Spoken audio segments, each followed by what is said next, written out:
কোথায় জুলাই আদেশ আর কোথায় জুলাই সনদ? আমরা জাতিকে পরিষ্কার করতে চাই, জুলাই জাতীয় সনদ 2025 যেটা স্বাক্ষরিত হয়েছে, যেটা ঐতিহাসিকভাবে স্বাক্ষরিত হয়েছে, সকল বন্ধুরা স্বাক্ষর করেছেন, সেই স্বাক্ষর নোট অফ ডিসেন্ট সহ এনসিপি অবশ্য পরে করেছে, নির্বাচনে করেছে তো বটে, সেটা আমরা বাস্তবায়ন করতে চাই। যেটা বলছে যে জুলাই আদেশ ইট ইজ নো অর্ডার, এটা লেজিসলেটিভ ফ্রড, এটা কালারেবল লেজিসলেশন, এটা ফ্রড অন দি কনস্টিটিউশন, সেটা কোনো অর্ডার নাই। আমার এক বন্ধু বললেন রাষ্ট্রপতিকে আমি ফোন করতে পারি কিনা, আপনিও তো ফোন করতে পারেন। কে বলছে রাষ্ট্রপতির সাথে জনগণ কথা বলতে পারবে না? এটা তো এমন বিষয় না যে রাষ্ট্রপতির সাথে আমরা কথা বলতে পারবো না, দেশেরই তো রাষ্ট্রপতি। আপনারা তো তার কাছেই শপথ নিয়েছেন এক সময়, কেউ কেউ উপদেষ্টা হিসাবে। আমরা মাননীয় স্পিকার এখানে সংবিধান মেনে এসছি। জিজ্ঞেস করুন প্রত্যেকটা সদস্যকে, যারা যে ফর্মে শপথ নিয়েছে, এটা 148 অনুচ্ছেদ অনুসারে, তৃতীয় তফসিল অনুসারে ছাপানো শপথ। যার কাছে শপথ নিয়েছে সংবিধান অনুসারে, তার কাছে শপথ নেওয়ার কথা। যার কাছে স্পিকার, ডেপুটি স্পিকার নাই, প্রধান নির্বাচন কমিশনার শপথ নিয়েছে। এটাও এখানে আমরা সংবিধান মেনে এসেছি।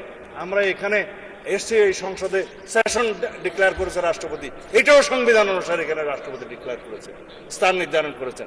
73 অনুচ্ছেদ অনুসারে তিনি এখানে ভাষণ দিয়েছেন, এগুলো সংবিধান অনুসারে এসছেন। আমরা যে রাষ্ট্রপতির ভাষণের উপরে আজকে আলোচনা করছি, এটাও তো সংবিধান মেনে আলোচনা করছি মাননীয় স্পিকার। সবকিছুতেই আমরা সংবিধান মানছি, আর এখন সংবিধান ভালো লাগে না এই বক্তৃতা মাননীয় স্পিকার শুনতে চাই না। আমার সময় কি শেষে আরো আছে তো মাননীয় স্পিকার, 1 ঘন্টা 1 মিনিট 55 সেকেন্ড আছে। শুনলো কি আর না শুনলো আমি বলে যাই। তারপর মাননীয় স্পিকার, কথা হচ্ছে সংবিধান যেখানে যেখানে সুবিধা সেখানে সেখানে মানলাম। সংবিধান মানতে মানতে সাংবিধানিক উঠে নির্বাচিত হয়ে এখানে আসলাম, সাংবিধানিকভাবে শপথ নিলাম, সাংবিধানিকভাবে এখানে আলোচনা করছি, সাংবিধানিকভাবে এমপি হয়েছি এবং সংবিধান অনুযায়ী এখানে আলোচনা করছি, সমস্ত কিছু রুলস অ্যান্ড প্রসিডিওর মানছি। আর এখানে বলছে যে সংবিধান কি জনগণের অভিপ্রায়ের উপরে?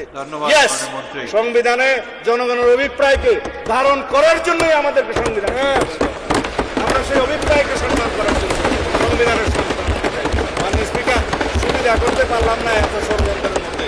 আপনাকে অনেক ধন্যবাদ। ধন্যবাদ মাননীয় মন্ত্রী।